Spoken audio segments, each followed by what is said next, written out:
الف مبروك الاهلي، وان شاء الله كده باذنك يا رب كده خلاص الف مبروك برضو الدوري.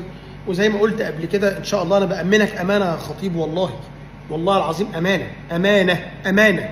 درع الدوري ده اول واحد يشيله الدرع ده حسين لبيب. الدوري ده احنا بعد ربنا حسين لبيب احد الاسباب الرئيسيه اللي فيه. الماتش اللي انت استريحته الاسبوع اللي ريحته ده بعد ربنا هو.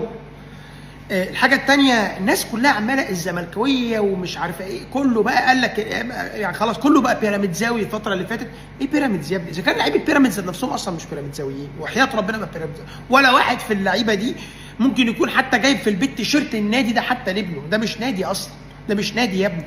بعدين الحركات بتاعت مش هقول حتى حركات الستات، لا مفيش. الستات انضف من كده خلاص. حركه ان هو يغلي التذاكر اللي هو انا مش قادر، ده شغل ضرر بقى، ده شغل ضرر. مرحله او ليفل من التفكير مخك مهما نزل في يعني في الطين مش هيوصل لها. يعني السواد الذهني والسواد النفسي ما بيوصلش للليفل ده. وبعدين 5 تذاكر لاعضاء مجلس اداره الاهلي. يا حبيبي ده الاهلي، انت الاسلوب ده انت لحد فين بتدفع فلوس؟ يعني ما هو لما بيعمل كده هو بيستغنى على ان هو يجي له ايراد عشان التاني ما ينزلش يشجع، لان هو نادي. لو اتحاد الكوره ده فيه ب5 جنيه فير بلاي، 5 جنيه فير بلاي، يبقى النادي مش من حقه يشتري لعيبه غير بدخل النادي. ده لو حقيقي النادي ده انا حتى ما العبش فيه بيراميدز لو انا عندي 43 سنه، لان هو ما بيجيلوش دخل بيجي منين؟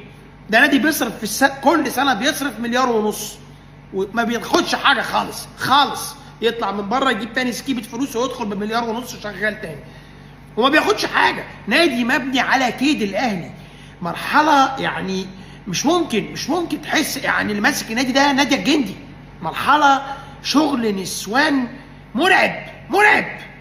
ما تحسش ان في المنظومه دي ما فيهاش اي حاجه. ايه ده الشيبي طبعا اللي في الاخر اللي عمله، وحسين الشحات كونه ان هو ما عملوش حاجه. ده وريك برضو ان هو الواد يعني في الاخر الاهلي حكم نفسيه الواد وقال له ان هو خلاص الواد ده مهما عمل. انت طبعا لعيبه الاهلي تدخله برضو مش عارف ايه، بس هو الواد ذات نفسه الشيبي ده بيوريك انا فرق التربيه. الواد وهو خارج في الاخر رافع تيشيرت بيراميدز لجماهير الاهلي. ايه يا ابني تيشيرت بيراميدز؟ يعني دي ممكن تغيظ حد في ايه؟ والله بجد يعني انا لو شفت تيشيرت واحد لابس تيشيرت الزمالك وبيغيظني بيه اقول في يوم من الايام كنا ند في يوم من الايام اول مره بدات اشجع كوره في التسعينات كده. لكن بعد كده خلاص احنا حتى في اخر 20 سنه مش حاسس بان ده تهديد ليا يخليني اتضايق. يعني واحد بغلبه كل 20 ماتش يغلبني واحد، بيراميدز كل 90 يغلبني واحد وما بياخدش بيه حاجه. فانا هنا اتغاظ ازاي؟ انا عايز افهم ده المفروض ان الحركه دي تغيظني انا ازاي؟ الحاجه الثانيه الجول بقى اللي دخل الشناوي ده الف شكر. الطلعه اللي طلعها دي ده ما شاء الله عليه، اقسم بالله العظيم حركه.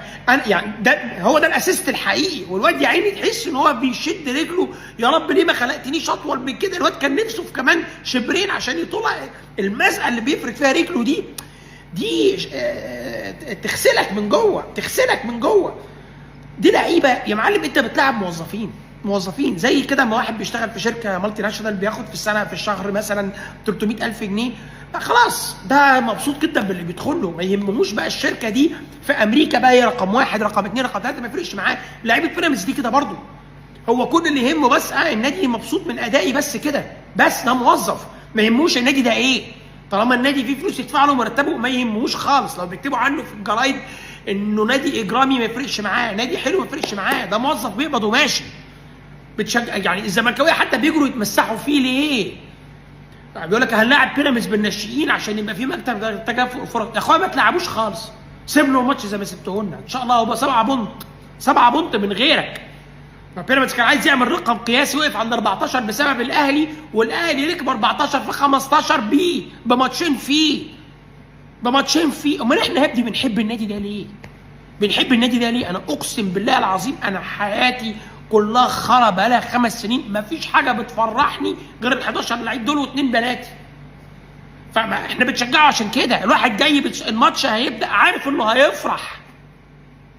بنحب النادي ده كده عشان عارف واثق ان في حاجه حد هيفرحك، واثق انه هيفرحك مش هيخذلك. مفيش حد بيعملك كده غير ربنا سبحانه وتعالى والاهلي هنا في الارض بس. يعني مفيش، ده اللي بيبسط الواحد هنا.